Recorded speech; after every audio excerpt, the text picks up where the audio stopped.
Before I write this, one quick note. The analysis identified a key audience concerned the story's legal logic needs to hold up. I've built in a cleaner mechanism, forged power of attorney plus fake dementia diagnosis, so the plot makes sense when viewers scrutinize it. Drop your location in the comments. I want to know where in this country people are still watching out for each other.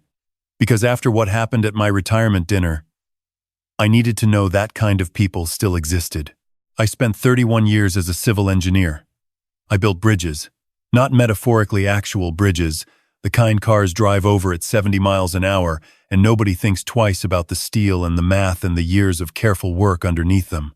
I retired at 64 with a clean record, a pension, a lake house in Vermont my wife Eleanor and I had been planning to grow old in, and what I believed was a close family. I was wrong about that last part. Let me tell you what happened the night of my retirement dinner, and why the man who tried to take everything from me ended up losing far more than he ever expected to gain.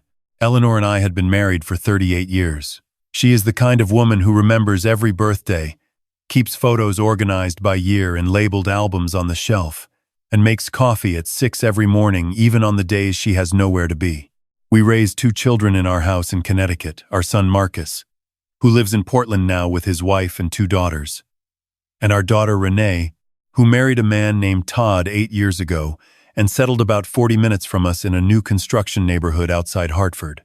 I want to be careful about how I describe Todd because some of you will assume I never liked him.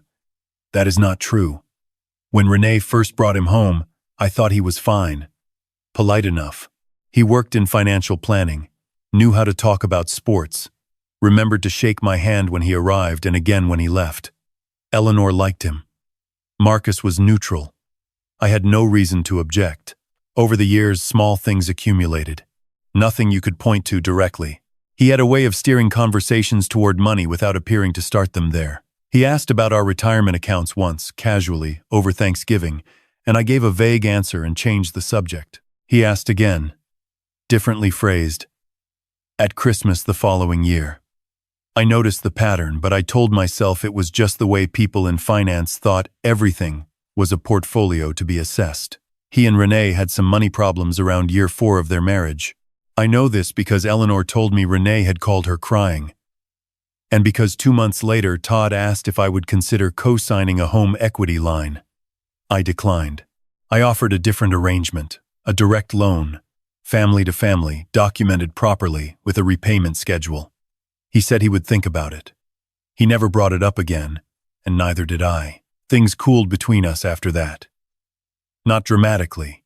Just the way a room gets a few degrees colder when someone opens a window, you notice it eventually. But you can't point to the exact moment it changed. My retirement dinner was planned for a Saturday in October. Eleanor organized it at a restaurant outside Woodstock, Vermont, a private room. About 60 guests, people I had worked with for decades, old friends, family. Marcus flew in from Portland. Renee and Todd drove up from Hartford. My brother Raymond came with his wife, old colleagues I hadn't seen in years.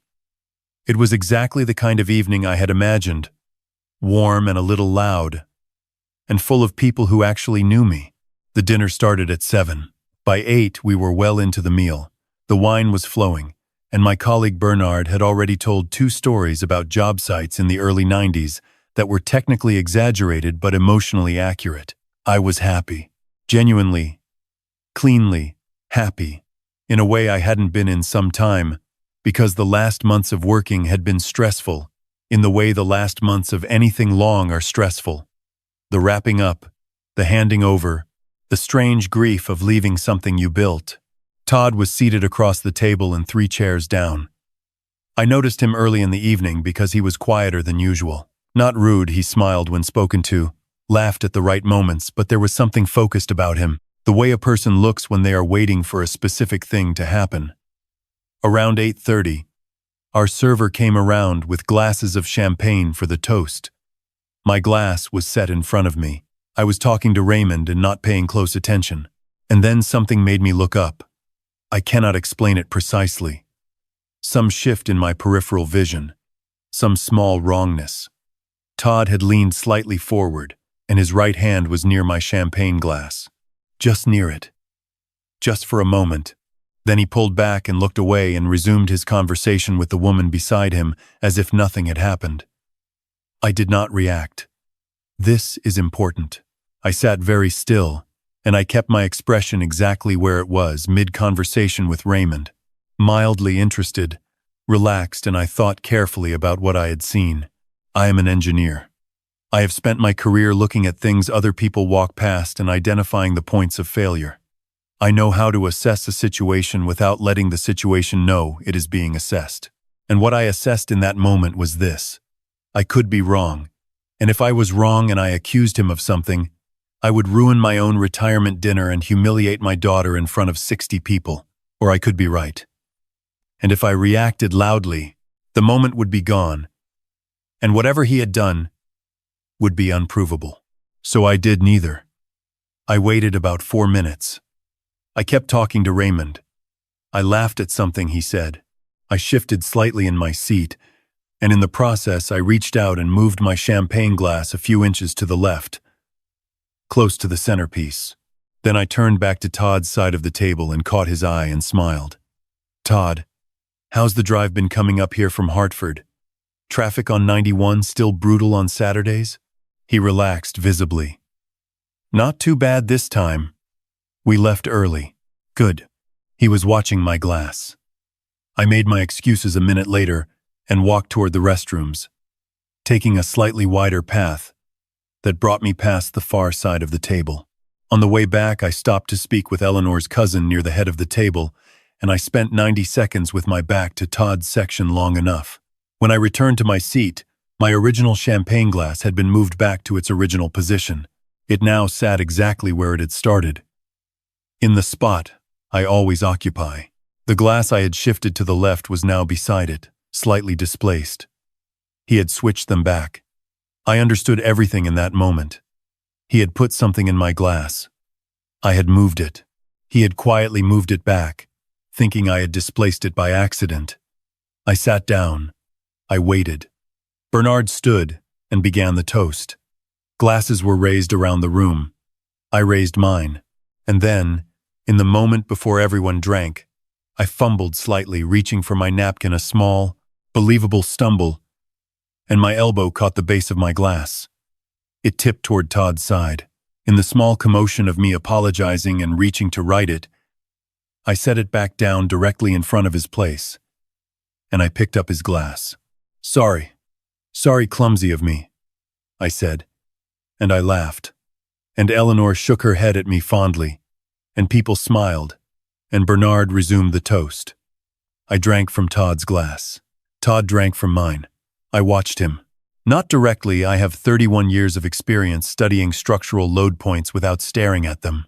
I watched him in the reflection of the window behind him, in the slight angles of the room, the way you learn to see things without looking. About 25 minutes later, Todd excused himself from the table. He came back looking pale. He said something quietly to Renee. She frowned and touched his arm. 10 minutes after that, they made their apologies. He wasn't feeling well. They had the long drive, so sorry to leave early. Congratulations again. We'll celebrate properly soon. He walked carefully, one hand briefly on the back of a chair. I watched him leave, and I felt something that was not satisfaction exactly. It was closer to clarity. The kind you get when a structure behaves exactly as the math said it would. I did not tell Eleanor that night. I needed to think. I needed to understand not just what had happened, but why, and what the plan had been, and how far it had already gone. Over the next 2 weeks, I was careful. I did not confront anyone. I did not change my behavior toward Todd or Renee. I called Renee as I normally would and asked how Todd was feeling, and she said he'd had some kind of stomach thing. Probably a bug. He was fine now. I hired a private investigator. I want to be clear about this because some of you may find it excessive. I am 64 years old. I own a lake house and 2 retirement accounts and an investment portfolio that Eleanor and I built over 38 years of careful decisions, and a man had just put something in my drink at a dinner attended by 60 people. Excessive was no longer a category I was operating in. What the investigator found over about 3 weeks was this. Todd had consulted twice with an attorney who specialized in elder guardianship law, not estate planning guardianship, the specific area of law that determines what happens to a person's assets and decision-making authority when that person is declared mentally or physically incompetent. He had also been in contact with a physician, not our doctor, not anyone in our network who had no formal relationship with me whatsoever. And he had, approximately 4 months before my retirement dinner, begun drafting a document, a durable power of attorney, naming himself as my financial agent in the event of my incapacitation. It was not complete. It was not signed.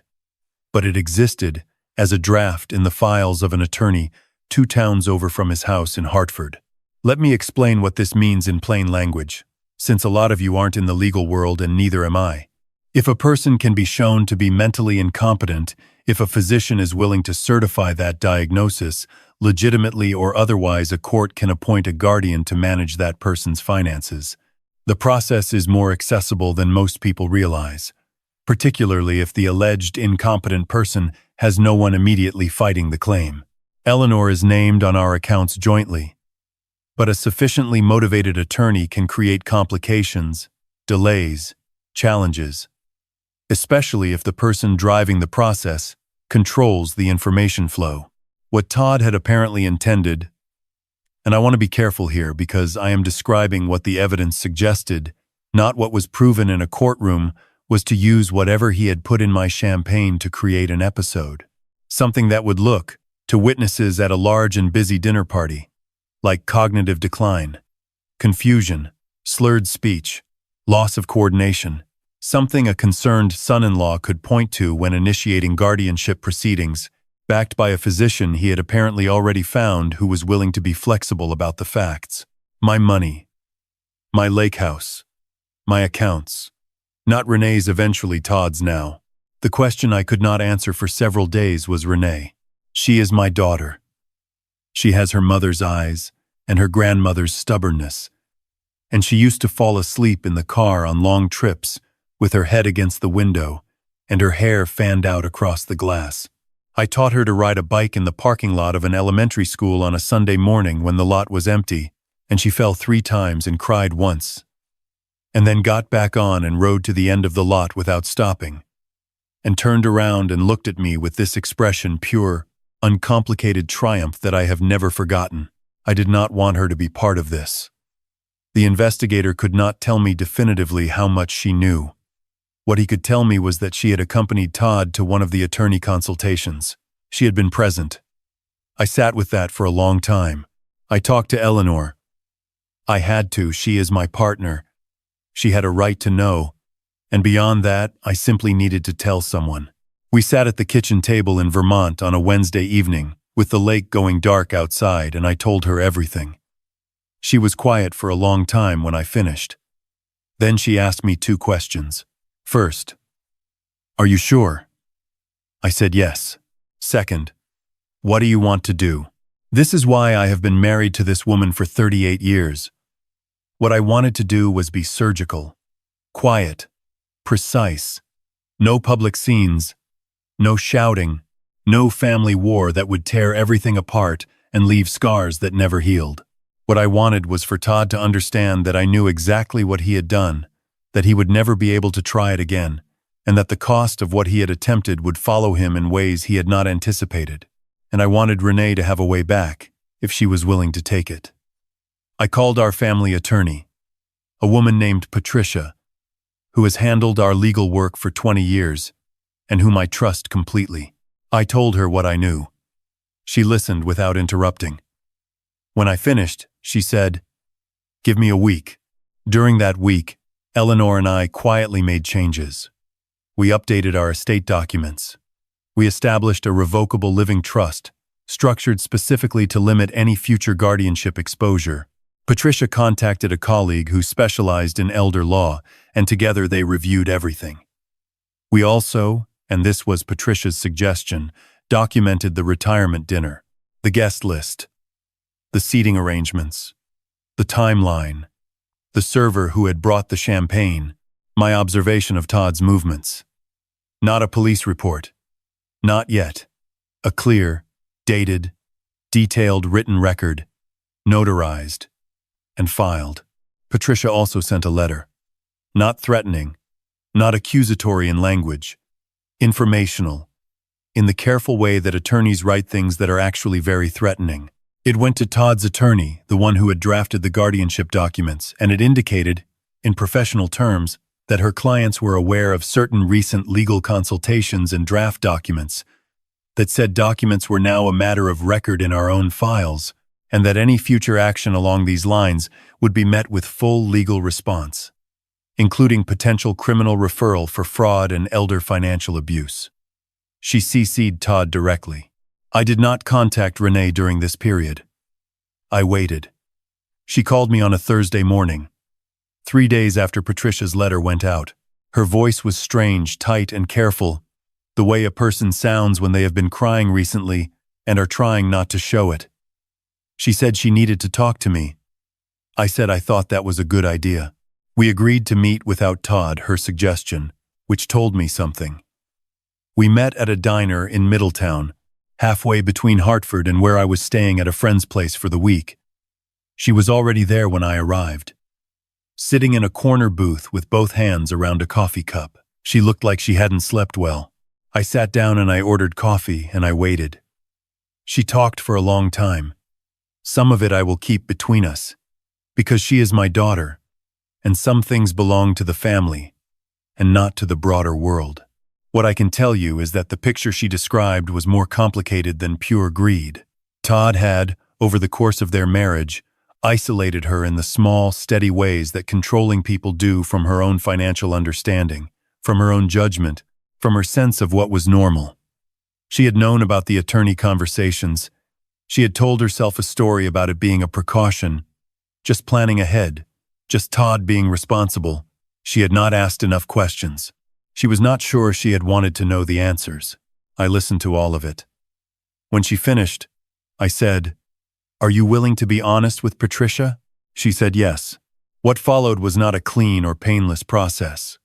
I want to be honest about that because these stories on the internet often end too neatly, and real life rarely does. Todd did not confess. He denied everything, claimed the guardianship consultation was legitimate retirement planning, claimed the attorney letter was harassment. But the draft documents existed, the contacts with the outside physician existed. And as our attorneys worked through the evidence, the picture they assembled was coherent and well documented. Todd and Renee separated in December. Renee retained her own attorney. The divorce was finalized the following spring. She came through it diminished in some ways, as anyone does who has spent years being carefully told they are less than they are. But she also came through it. She is living in a smaller apartment in West Hartford now, closer to a friend of hers from college. She called me last month to tell me she had started a new job. Todd, as far as I know, is no longer practicing in financial planning in Connecticut. The thing I keep coming back to, sitting here on the porch of the lake house with Eleanor beside me and the light going long and golden across the water, is the nature of what he underestimated. He thought I was an old man. He thought 64 years of living had made me slower, softer, easier to manage. He thought the dinner and the champagne and the friendly room full of distracted people meant I wasn't paying attention. He forgot what I spent 31 years doing.